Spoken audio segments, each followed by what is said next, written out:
Penguin Random House Audio presents A 50-Year Silence, Love, War, and a Ruined House in France. This is the author, Miranda Richmond Mouillot. This book is for Anna. What do you think?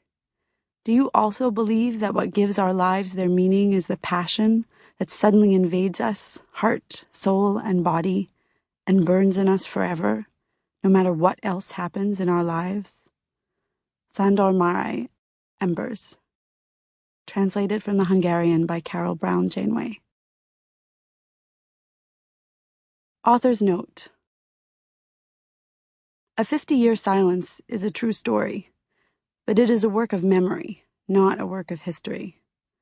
I relied on historical sources, primary, secondary, and historiographical, in the writing of it. But for the most part, I based it on conversations and letters with my grandparents, and on my own memories of and reflections about them. I have done my best to verify these memories and reflections by checking them against those of others and against historical documents.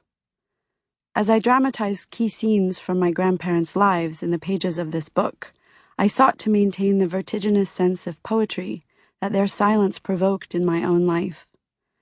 In so doing, I have tried to be as faithful as possible, both to their recollections and to the historical facts that informed those moments.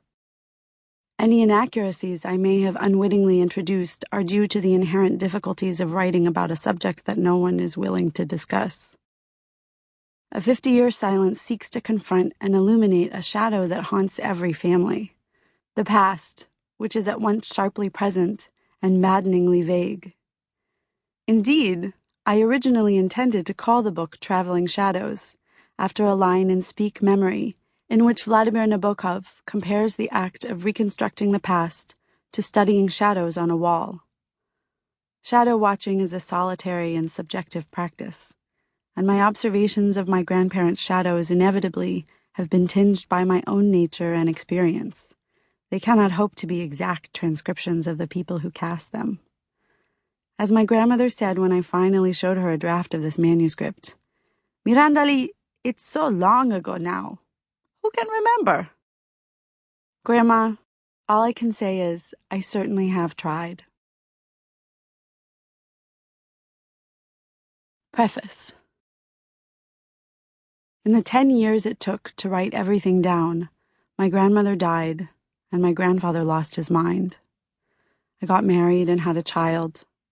I abandoned my intended career, moved to another country, and spent my savings.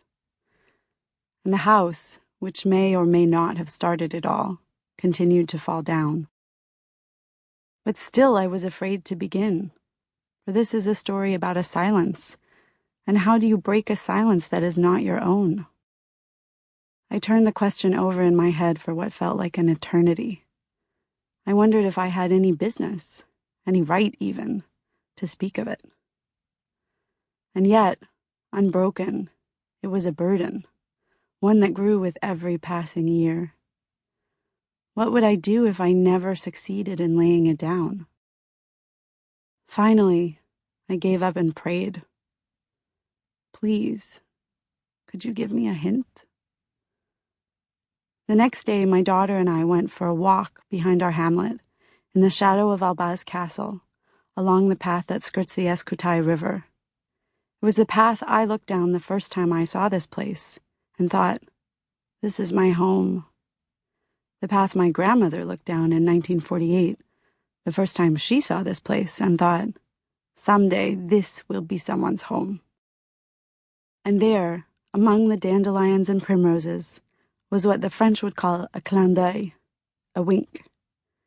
It was a clump of four-leaf clovers, a whole posy of them. Finding four-leaf clovers is something my grandmother passed down to me, along with ungraceful ankles and the ability to read fortunes with cards. We find them wherever we go, whenever we most need them. No doubt these days my grandmother, who always preferred agitation to tranquility, has taken up some position as parliamentary delegate or shop steward in the big social movement in the sky, So when I sent that prayer up, she didn't even bother to pass my petition along. She just made her signature noise, halfway between a snort and a sigh, the sound she always made right before she stepped in and sorted the matter herself, and rippled a message to me through the clover. Knowing her so well for so long, I understood it as clearly as if she had written it out for me in the mud of the riverbank. Stop putzing around and begin at the beginning. So, here I go.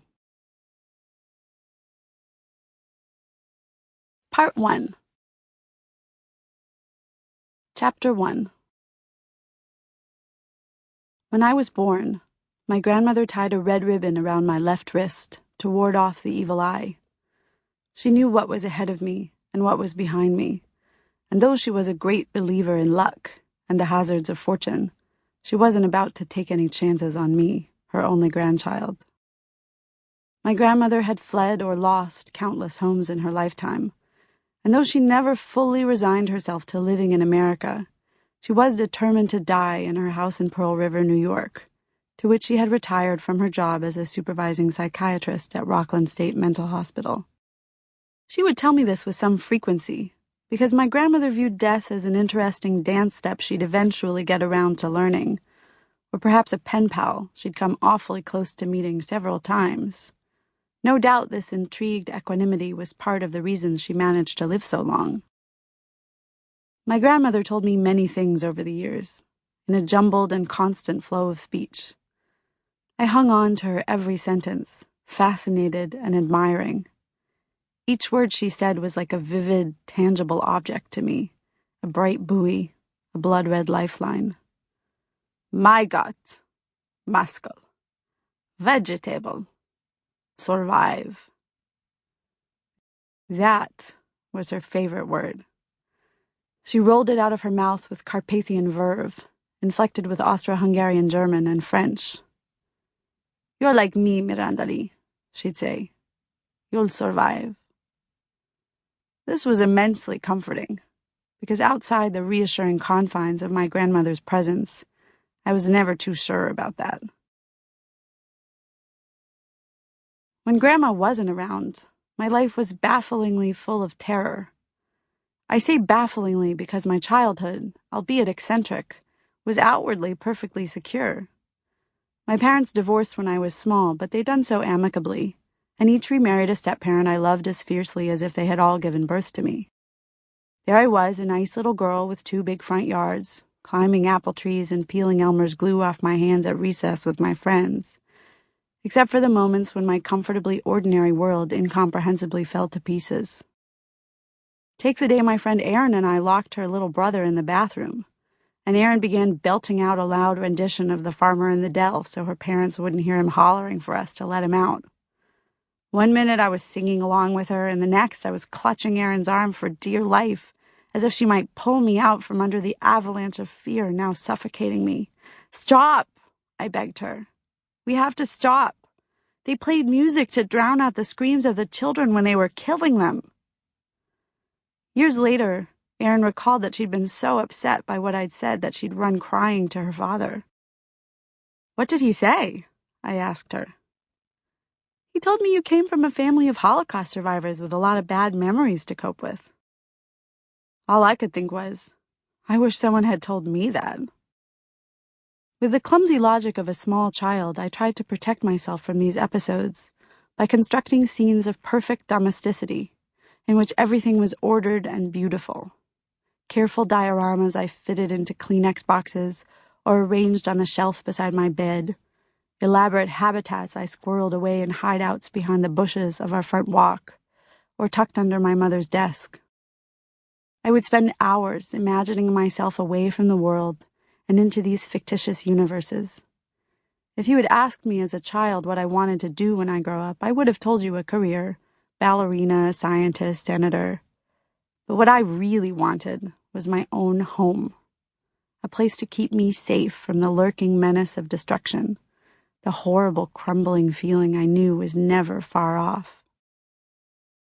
The habitats I created were of no use at night. I kept my shoes near the front door so I could grab them quickly if we had to escape in a hurry. But then I'd lie awake and worry we'd have to use the back door instead. Sample complete. Ready to continue?